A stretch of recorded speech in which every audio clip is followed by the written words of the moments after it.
Hello and welcome to another Demon 212 PC review. Today I'm going to be taking a look at 8-Bit Commando, which if you've never played it before, well, thankfully the demo is showing off. It's a bit of a run and gun. It does have co-op, however I can't show it off today unfortunately, because to play co-op you need a gamepad that works with it, and the gamepads I have unfortunately don't work with it. So it's just one of those things in life. I'll have to try and find a gamepad that will work with it so I can get a couple and play the game co-op, because I'm loving the game on my own and I'd love to be able to play this with a mate slash brother. So I've mentioned the co-op. Obviously I've got single player, it's what I'm going to be showing. Options wise, being a PC game, there's a lot of stuff you can choose. Difficulty, video, resolution and that. You can choose your audio settings and the frequency and that. You can customise your controls fully. From the looks of things, you can customise them fully for a gamepad as well if you've got one that works. It's just unfortunately the Xbox Crossfire thing that I've got doesn't, which is a shame. So there's 6 levels on the game, and each level has a strict 5-minute timer, and it has that timer to stop you from dawdling really. It basically forces you to push on. You can't just sit around and try and work on a hard bit ages, you know, like spend ages on it. You have to push forward, otherwise you run out of time and you fail the mission. There's checkpoints throughout the levels, and hopefully I'll at least be able to show you one of the checkpoint signs, and you do pretty much have infinite lives, so you can just keep trying again and again. But all these things that I'm saying might make the game sound easy. Trust me, it really isn't. It's thankfully one of the hardest games I've played in a while. I do really enjoy it, and I've always loved games like this, your Contras, your Green Berets and that. While I'm mentioning Contra, I will at least mention that it's not a one-hit kill. The yellow bars at the top of the screen are the energy, and you can get med packs to fill it up when you've lost some. And other than that though, it is that style of gameplay, because that's what they were going for. You'll get a boss at the end of the level and you can kick the crap out of the boss, and the boss of this one, which I'll hopefully be able to show, is a wrecking ball, so I quite like that it's not just a huge alien at the end of every level, because the next one you have to just destroy a reactor.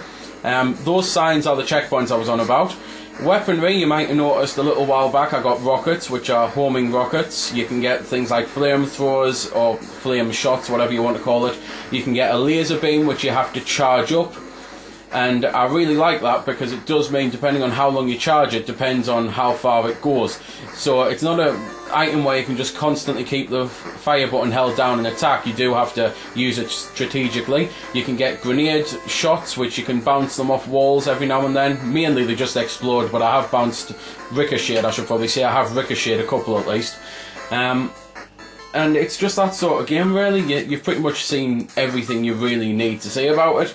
I love these sorts of games, I play them all the time, and I really hope the game sells well enough on the PC to be brought to a PS3 or the Xbox, like its download services, the Live Arcade or just the PSN, because I'd love to play it co-op with a pad on there, and I think the game would really sell well. I've also heard the developer mention, mainly because I spoke to the developer, that they were possibly bringing it out on the console if they could, and they were also looking into adding a versus mode, which I could see that working well as well. So I really do hope that it takes off, because I'm having so much fun with it, it's unbelievable. And you know me, if it's retro I'll give it a chance, because I'm a huge fan of old school.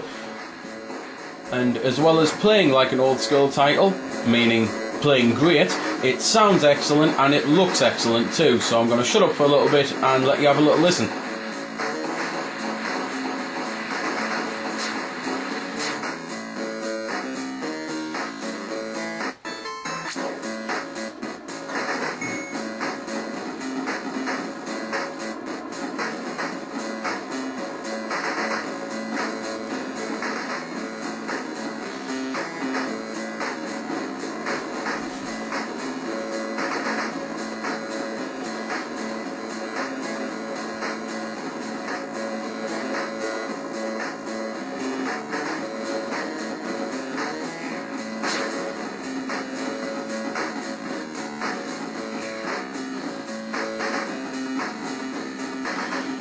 So that's a bit of the music.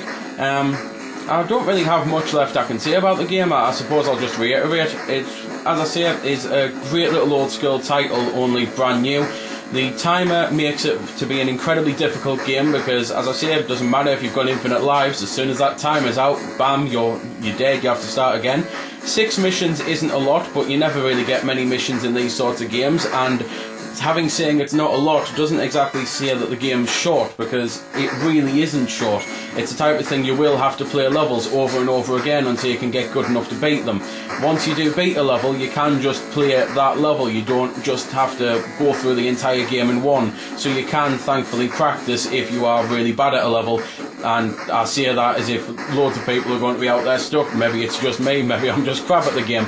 But as I say, it's things like that that add replayability. There's a high score leaderboard for people who care about that sort of thing, and being able to compete with your friends. And there's even very similar to what Dead Nation done, where it actually shows what country's in the lead, which I quite like that. So it basically means you can band together with your countrymates to try and get to the top of the leaderboard. So that's pretty much everything I can say about the game. If you like old school titles, it's excellent, and give it a try.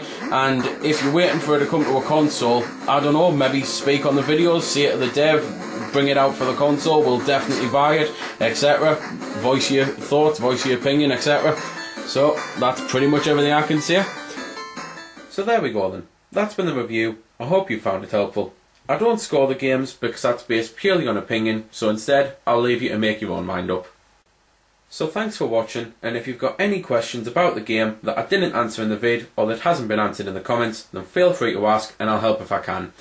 Also, if you did find it helpful, don't forget to check out my channel, because there's plenty more like this up there, and don't forget to subscribe, because there'll be plenty more to come as well. So until next time, this has been Demon212, signing off.